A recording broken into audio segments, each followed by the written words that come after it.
Here are 3 meals that I'm eating a lot lately, all are super easy to make and have a ton of protein. The first recipe is a chicken and potato bowl. Start with 300 grams of potatoes. I will peel these for this recipe because it results in a much crunchier texture, but you can also leave the skin on if you prefer. Next, cut the potatoes into big planks and then into bite-sized pieces about 3 centimeters or 1 inch thick. Try to cut them roughly the same size so they cook evenly, then take out a microwave-safe container, transfer the potatoes in, and now microwave them at 600 watts for about 5 minutes. However, if you don't have a microwave, that's no problem. I will show you what to do instead in a second. Next is the protein source, and here I have a chicken breast that weighs 180 grams. I like slicing the chicken breast into thin pieces about 1 centimeter or half an inch. Not only does it cook faster this way, but it's also tastier in my opinion because there's more area that can get in contact with the spices. After that, it's time for the volume filler, and that's the vegetables. There's a red onion that weighs about 70 grams and then 1 green or any colored bell pepper into bite-sized pieces. This is how you get a lot of food into your meals that barely add any calories. Next is the most important part of the recipe, and it's this green sauce that you can store in the fridge and use for a ton of different recipes. You will need a blender for this. Place it on a scale and add in plain skyr. This is a very good protein source. Alternatively, you can also use 0% fat Greek yogurt.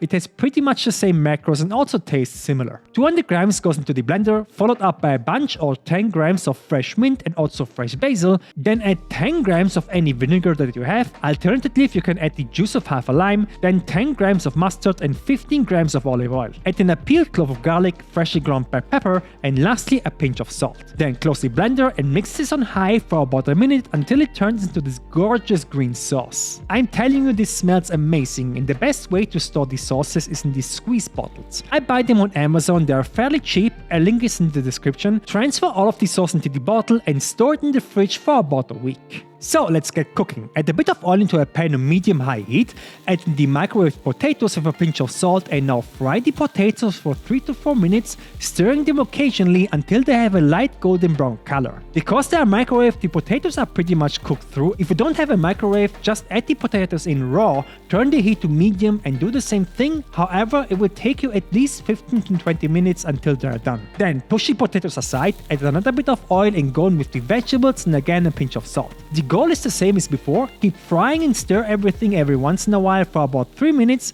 until the vegetables are soft and have some color as well. After 6 to 7 minutes in total, push them again to the side, add another bit of oil and now add in the chicken. Try to spread out the chicken so as much meat as possible gets in contact with the pan for maximum browning. Add a pinch of salt, freshly ground black pepper, a 1/4 teaspoon smoked paprika and a 1/4 teaspoon cayenne pepper. The spices will work perfectly with the green herby sauce. After a minute, give everything a nice stir to combine the spices with all of the food and let it fry for another minute so the chicken can cook through. Don't overdo it here, the chicken is thinly sliced so it will be done in no time. After 9 minutes in total, take the pan off the heat, transfer it into a bowl and now add 20 grams of sauce. The sauce has 100 calories per 100 grams and that's on purpose so it's easier to track. 20 grams is simply 20 calories. And there you have a nice chicken and potato bowl that comes in at 565 calories, 66 grams of carbs, 11 grams of fat and 47 grams of protein. Next is oatmeal that I call PB&J Oatmeal, but before that let me thank the sponsor of today's video, Carbe Diem. Carbe Diem makes pasta like spaghetti or penne that have fewer calories than leading brand pasta. Check out these macros.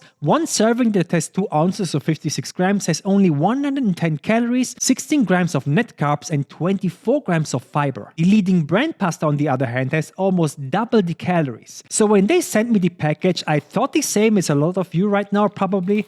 This sounds too good to be true. So I tested them. The cooking process is also the exact same as any other pasta. You boil some water with a strong pinch of salt, add in the pasta and wait until they are cooked 14 to 16 minutes. Then drain the water and add into a plate, and I can already tell that there is pretty much no difference in look and feel when they are cooked, which is very promising. But what about the most important thing, and that's the taste?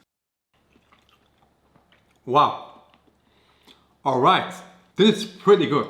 Honestly, they taste exactly like regular pasta, and even with some added sauce, I added my herby sauce from the previous recipe, they hold the sauce very nicely and again taste really good. I'm actually impressed, and that's coming from an Italian. So head over to carbediemfoods.com and get yourself some pasta, the link is in the description. Thank you, Carbe Diem. So for the oatmeal, place a pot on the stove on medium heat and add in 50 grams of rolled oats. But before you add any milk, here's a quick tip to make your oatmeal a bit better. Toast your oats oats in the dry pot for about 2 to 3 minutes. They will get a bit darker and this will add a nice nutty flavor. I highly recommend trying this out. After 3 minutes, add 250 grams of milk. Personally, I use 1.5% fat milk for oatmeal and then 150 grams of frozen strawberries. The strawberries will not only be sweeter when cooked, but they will also release their flavor into the milk, which will make the oatmeal so much better. Add a small pinch of salt just for flavor and now let the oatmeal simmer for 3 to 4 minutes, stirring it occasionally until it turns into a thick and creamy consistency. Now transfer everything to a bowl on a scale and adding 1 scoop or 30 grams of vanilla whey protein powder and then powdered peanuts called PB2. This is essentially peanut butter but with most of the fat removed, which makes it high in protein and low in calories. 1 serving or 13 grams goes into the bowl and then mix. And don't worry if it looks dry in the beginning, it will become creamy again, just keep mixing. And there you have my current go-to breakfast that comes in at 526 calories, 65 grams of carbs, 10 grams of fat and 46 grams of protein. The last recipe is a spicy beef quesadilla that is made in about 10 minutes. For the filling, you will need 1 diced red onion, this weighs 50 grams, 1 whole egg and 180 grams of extra lean ground beef. This has 5% fat and half the calories than regular ground beef that has 20% fat. You see the difference in the much deeper red color of the meat. Then measure 25 grams of cheese. I'm using mozzarella, but you can also go with cheddar or Gouda or basically any kind of melted cheese. Then you need to prepare a sauce. Place a glass on the scale and add in 20 grams of soy sauce, 5 grams of honey, followed up by gochujang. This is a spicy chili paste with fermented soy and is in my opinion the absolute king of flavor. 10 grams goes into the glass, give it a stir and set the sauce aside. For the tortilla, I'm going to use a large 25 cm or 10-inch wheat tortilla that has 180 calories. So before you start cooking, make sure that you prepare a plate that fits into your pan. That will make the cooking process a lot easier. Add a bit of oil on medium-high heat and start with the onions. Fry them for 2 to 3 minutes just so they have some color, then push them aside, add another bit of oil and go in with the beef. Try to separate the meat and now let it sit here for 1 minute max.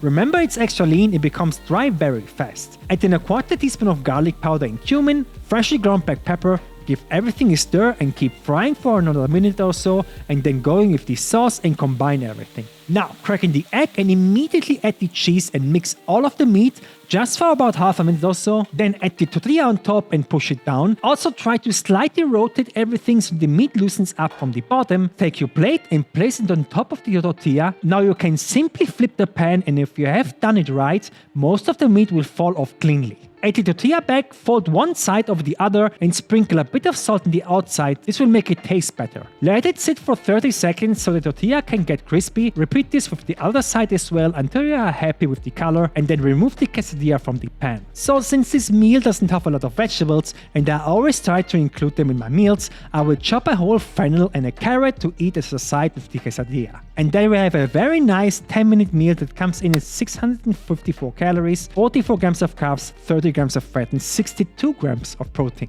I made a cookbook that helped me go from this to this without even thinking about being on a diet. 190 low-calorie, high-protein recipes from breakfast, lunch or dessert and even nutritional tables or protein sources. Everything you need is in here. And the best part is that I will constantly be updating the book with new recipes and you will get every recipe update for free once you've purchased it. Join the thousands of people that already bought the book. The link is in the description.